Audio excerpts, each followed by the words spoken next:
केवल जमीन नहीं है, वहाँ की संस्कृति, वहाँ का परिवेश, वहाँ के मूल्य, वहाँ की सोच, वहाँ के नागरिक, वहाँ की वेशभूषा, वहाँ का पहनावा, वहाँ के विचार, ये सब मिलकर राष्ट्र का निर्माण करते हैं। और प्रत्येक राष्ट्र का निर्माण जब ईश्वर करता है तो उन्हें कुछ विशिष्ट गुण देता है, कोई विशिष्ट चीजें देता है जिससे वो राष्ट्र की पहचान बनती है। उसको हम कह सकते हैं कि वह राष्ट्र की चिति है। हर राष्ट्र की एक चिति होती है और उस चिति के अनुरूप ही राष्ट्र काम करता है। जब आप कहीं बाहर जाते हैं देश में तो आपको देखते हुए कहते हैं ये भारतीय है, तो इसका मतलब वेशभूषा, आचार व्यवहार, पहनावा, बातचीत, मूल्य, संस्कृति, उसके आधार पर पहचान होती है कि वो व्यक्ति राष्ट्र। प्रत्येक राष्ट्र की एक पहचान होती है।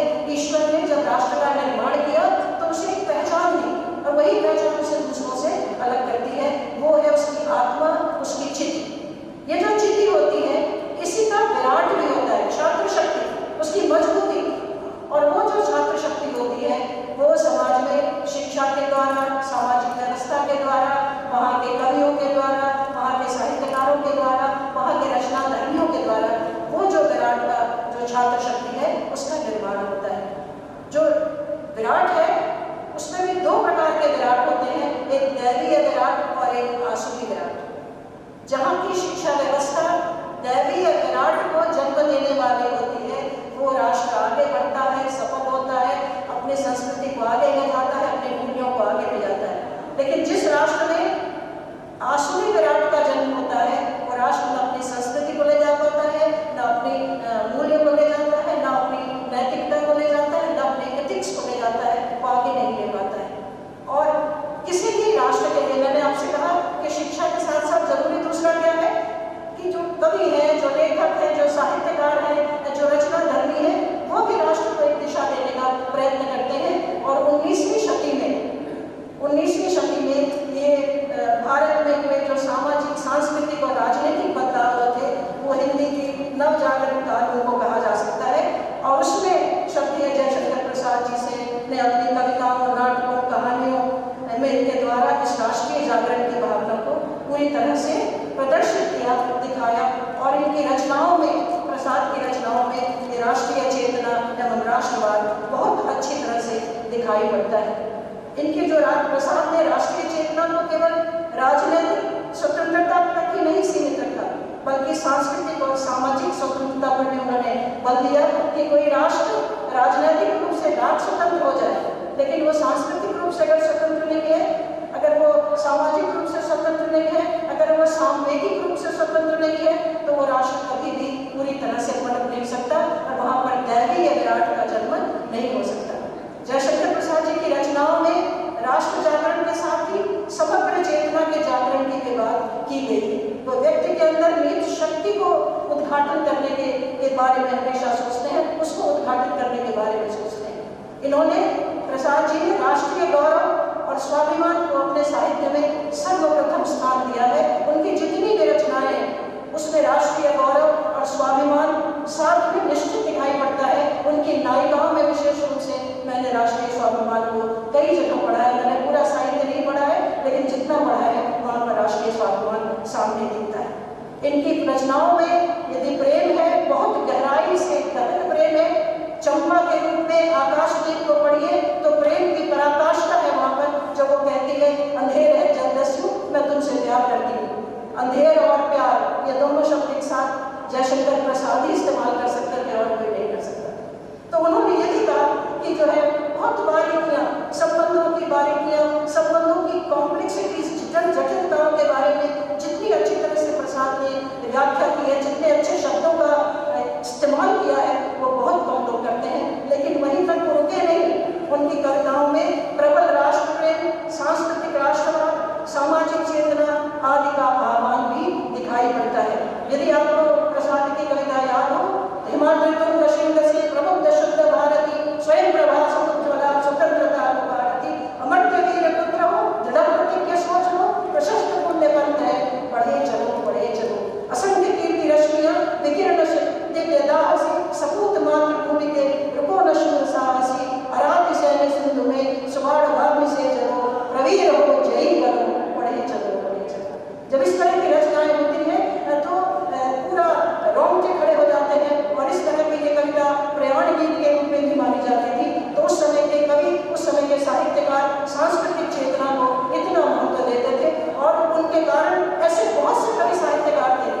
ये बात कही। अगर सुमित्रा कुमारी चौहान को भी देखें तो उन्होंने भी बोला, उन्होंने भी कहा खूब लड़ी मर्दानी वो तो झांसी वाली रानी थी बाद के काल में। तो कवि और साहित्यकार राष्ट्र की चेतना को जागरण में एक अत्यंत महत्वपूर्ण भूमिका निभाते हैं और इनकी जितनी भी कविताएं हैं, हिमालय के आंगन से प्रथम किरणों का देव पहाड़, सभी 3-4 बहुत अच्छी ऐसी रचनाएं हैं जिन्होंने राष्ट्र गौरव को, राष्ट्र के स्वाभिमान को बढ़ाने में बहुत अधिक मदद दी। और मैं इस बारे में कहूँगी कि उन्होंने एक महान राष्ट्र के महान नागरिक होने का दायित्व अत्यंत कुशलता के साथ निभाया, जिसका प्रमाण उनकी रचनाएं हैं। तो जहाँ तक जयशंकर प्रसाद के व्यक्तित्व की बात यदि मैं करूँ तो राष्ट्रीय स्वाभिमान से भरा हुआ व्यक्तित्व, राष्ट्र के प्रति गौरव करने वाला व्यक्तित्व, मानवीय संवेदनाओं को समझने वाला व्यक्ति और राष्ट्र को पूरी तरह से पूरे विश्व में फैलाने का साहस रखने वाला व्यक्तित्व अपनी सुंदर रचनाओं के द्वारा जयशंकर प्रसाद के अंदर दिखाई पड़ता है। अब जयशंकर प्रसाद कैसे राष्ट्रीय शिक्षा नीति 2020 के संदर्भ में अभी भी प्रासंगिक है, ये जो कुछ विशेषताएं हैं, अब मैं राष्ट्रीय शिक्षा नीति की आपसे बात करूंगी। राष्ट्रीय शिक्षा नीति की जब बात की जाती है तो शिक्षा के अर्थ को यदि आप समझिए तो शब्द धातु से बनी हुई है सामर्थ्यवान होना, जिज्ञासु होना। शिक्षा का ध्येय है सामर्थ्यवान बनाना और जिज्ञासु बनाना, अधिक सीखना, नई नई चीजों को सीखना। और जब चाणक्य ने शिक्षा को परिभाषित किया तो उन्होंने कहा धर्म अविरुद्ध जीवन जीने, धर्म अविरुद्ध जीवन की स्थापना ही शिक्षा है। उन्होंने हमेशा ये बात कही। और जब गांधी शिक्षा के बारे में कहते हैं तो कहते हैं by education I mean an all round drawing out of the best in child and man, body mind and spirit. तो शिक्षा की जब हम बात करते हैं तो ये सारी चीजें उसके साथ बहुत अच्छी तरह से जुड़ जाती हैं। और भारत अपनी शिक्षा में इतना ऊंचा था, इतना बड़ा था, इतना महीयसी थी धरती माता, भारत माता, कि उस समय जो है ये विश्व गुरु का स्थान भी शिक्षा के क्षेत्र में या अन्य क्षेत्रों में प्राप्त हुआ। दिक्कत कहाँ आई? जब मुगलों का आक्रमण हुआ, मुगल हमारे देश में आए, उसके बाद जब अंग्रेज हमारे देश में आए तो सबसे मुगलों तक भी शिक्षा व्यवस्था में उतना परिवर्तन नहीं हुआ था। लेकिन जब औपनिवेशिक काल आरंभ हुआ, मैकॉले का काल शुरू हुआ, उस काल में जो सबसे अधिक प्रॉब्लम हुई, उसके पहले में मैकॉले के आने के पहले एक डॉक्टर बस्टिलिनियो आए थे और उस समय ट्रेवलॉग्स बहुत लिखे जाते थे। तो उन्होंने लिखा था यह देश प्रणम्य है जहाँ परंपराओं का निर्वाह इतने समर्पण भाव से होता है। और मैकॉले को जब भेजा गया तो वो भी उसने पूरे भारत का भ्रमण किया और उसने बाद में ये कहा कि I have travelled across the length and breadth of India and I have not seen one person who is beggar who is thief. लेकिन दिक्कत कहाँ आई? जब इंग्लिश एजुकेशन एक्ट आया 1835 में विलियम बेंटिक ने, उस समय मैकॉले को कार्य दिया गया और उन्होंने कहा किस तरह के समाज की स्थापना की बात कही गई। उन्होंने कहा a class of person Indian in blood and colour but English in taste, in opinion, in morals and in intellect. तो पूरी की पूरी जो दिशा दशा थी वो सब बदल गई।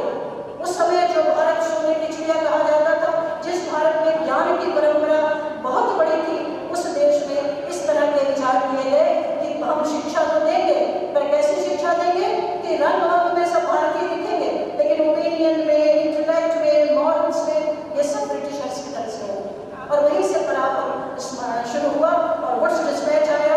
उसके बाद स्वतंत्रता 1947 में हमें मिली, पर राजनीतिक स्वतंत्रता मिली, हमें सामाजिक सांस्कृतिक स्वतंत्रता नहीं मिली। हम अपने संस्कृति को, अपने मूल्यों को क्षरण होने से रोकने की बड़ी कोशिश करते रहे, बहुत प्रयत्न हुए, पर हम रोक उतना नहीं पाए जितना हमें रोकना चाहिए।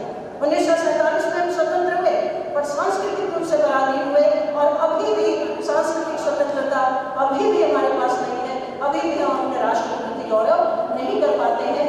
इसलिए राष्ट्रीय शिक्षा नीति की आवश्यकता हुई। स्वतंत्रता के बाद 1947 स्वतंत्र हुए, 1949 का कमीशन, 1952 का कमीशन, 1964-66, 1949 सब जानते हैं higher education commission, 1952 secondary education commission, 1964-66 primary education commission, 1968 पहली शिक्षा नीति, 1986 पूर्व शिक्षा नीति, 1992 फिर एक बैठा कमीशन, उसके बाद 2020 NEP सामने। 1992 के बाद शिक्षा नीति के बारे में कोई बहुत खास ढंग से बातचीत नहीं हुई। क्यों आवश्यकता पड़ी? कि जितने भी कमीशंस थे उन सारे कमीशंस ने स्वतंत्रता की बात तो की,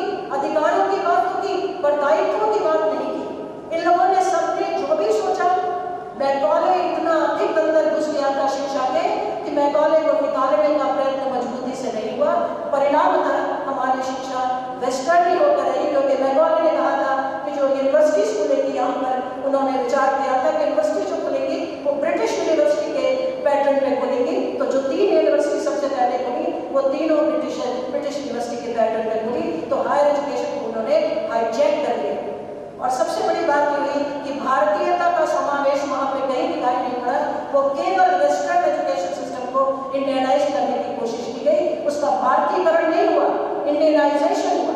और उसी का परिणाम यह है कि वहाँ से निकले हुए लोग राष्ट्र के प्रति जो सम्मान उन्हें देना चाहिए था, उस सम्मान से कहीं दूर हो गए, राष्ट्रीयता के भाव से दूर हो गए, राष्ट्र गौरव के भाव से दूर हो गए, भारत के प्रति गर्व के भाव से दूर हो गए, भारत माता को माता समझने की इच्छा से दूर हो गए। तो ये सारी चीजें जो है वो वहाँ पर दिखाई पड़ी, जिसके कारण जो NEP है, राष्ट्रीय शिक्षा नीति, वो विशेष बन के रह गई। ये जो राष्ट्रीय शिक्षा नीति है ये 5 पिलर्स पे है, जो यहाँ लोग हैं वो जानते होंगे। 5 पिलर्स भी जयशंकर प्रसाद के साथ रेलेवेंस का दिखता है। एक्सेस, सबके लिए स्वतंत्र हो, सुलभ हो सब कुछ, एक्सेस, इक्विटी, समता। जयशंकर प्रसाद की रचनाओं में समता पूरी तरह से उस पर पूरी तरह से दिखाए आग्रह है उनका कि समता समाज में होनी चाहिए। क्वालिटी और अफोर्डेबिलिटी और अकाउंटेबिलिटी। ये जो अकाउंटेबिलिटी है, ये स्वतंत्र होने के बाद जितनी भी शिक्षा नीति बनी उसमें अकाउंटेबिलिटी पर बल नहीं था, फॉलोअप पे बल नहीं था। जो हो रहा है, योजनाएं तो बन गई पर वे इम्प्लीमेंट हुई है कि नहीं हुई है, इस पर बल नहीं था ज़्यादा। और इस पर बल जो है वो राष्ट्रीय शिक्षा नीति में बहुत गंभीरता से दिया गया है। इसलिए ये जो है वो वही भाव वृद्धि है जो भाव जयशंकर प्रसाद की रचना हिमालय सिंह से प्रबुद्ध शुद्ध भारत में बनती है। कैसे बनती है? अगर आप इसका विजन देखें, ये जो बनी हुई है जो राष्ट्रीय शिक्षा नीति है, मैं इसको नई शिक्षा नीति नहीं कह रही हूँ, मैं इसको राष्ट्रीय शिक्षा नीति कह रही हूँ, क्योंकि ये राष्ट्रीय शिक्षा नीति कहलाने की योग्यता रखती है। क्यों रखती है? क्योंकि पहली बार मैं आपको बताऊँ, एक किसी ने कोठारी साहब से पूछा, TS कोठारी से, जिन्होंने प्राइमरी एजुकेशन कमीशन बनाया था, उनसे जब पूछा गया, उसके जो अध्यक्ष थे, उनसे पूछा गया कि आप अपने कमीशन में यदि आप कुछ चेंज करना चाहें तो क्या चेंज करेंगे? फिर मैंने उसमें लिखा था कि ये शिक्षा नेशनल डेवलपमेंट के लिए है। मुझे कहना चाहिए था कि कैरेक्टर डेवलपमेंट के लिए शिक्षा है, चरित्र निर्माण के लिए शिक्षा है, क्योंकि जब तक चरित्र का निर्माण नहीं होगा तब तक राष्ट्र का निर्माण कभी भी संभव नहीं हो सकता। तो इसलिए चरित्र के निर्माण के लिए बहुत प्रयत्न किया उन्होंने, पूरी कोशिश की कि चरित्र का निर्माण हो सके।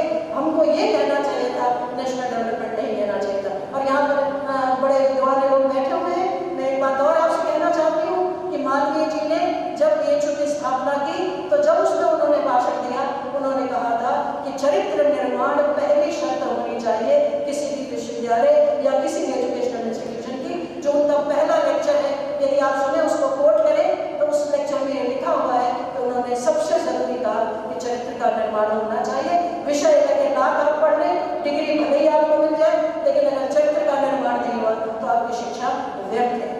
तो इस तरह की जो चीजें होती हैं वो वहाँ पर रहती है। और अब क्या है, राष्ट्रीय शिक्षा नीति क्या कहती है? वो पूरी तरह से बल देती है चरित्र के निर्माण पर। चरित्र के निर्माण की बात प्रसाद ने भी कही, चरित्र के निर्माण की बात जो बड़े लोग थे, मालवीय जी उस काल के जो भी थे बड़े लोग, सबने चरित्र निर्माण की बात कही। शिक्षा में चरित्र को होना ही चाहिए। लेकिन मैकॉले कहता था कि नहीं, जो एथिक्स है, जो मॉरल्स है, वो भी ब्रिटिशर्स के मॉरल्स लागू हों, इंडियंस के मॉरल्स लागू ना हो। और बहुत अच्छी किताब है, यदि आप लोगों को कहीं मिले, धर्मपाल की लिखी हुई है द ब्यूटीफुल ट्री। अब ब्यूटीफुल ट्री एजुकेशन के लिए कहा गया कि जब किस तरह से ब्रिटिशर्स ने कहा, कहा गया कि अगर भारत को कब्जे में करना है तो उसकी शिक्षा नीति को पहले खत्म करो, उसकी शिक्षा व्यवस्था को धूल-धूसरित कर दो, उसको मत करो। ये बड़ी मजबूत व्यवस्था है, चरित्र का निर्माण करती है। और उसी का कारण है कि जब वेस्ट इंडीज घूमने निकला तो उसको कोई भी चोर नहीं दिखाई पड़ा, कोई भी गलत नहीं दिखाई पड़ा, और अध्यापक अपने धर्म का पूरा पालन करता हुआ दिखाई पड़ा। मैं विजन उसका पढ़ रही हूँ, एक एक विजन सुनिए। पहला जो विजन है उसका वो है भारतीय मूल्यों से ओतप्रोत गुणवत्तापूर्ण शिक्षा। भारतीय मूल्यों से ओतप्रोत। इतने जो कमीशन कमेटीज बने थे, भारतीय मूल्यों पर बहुत जोर नहीं दे रहे थे, लिखा हर जगह है, लेकिन जोर नहीं दिया गया था।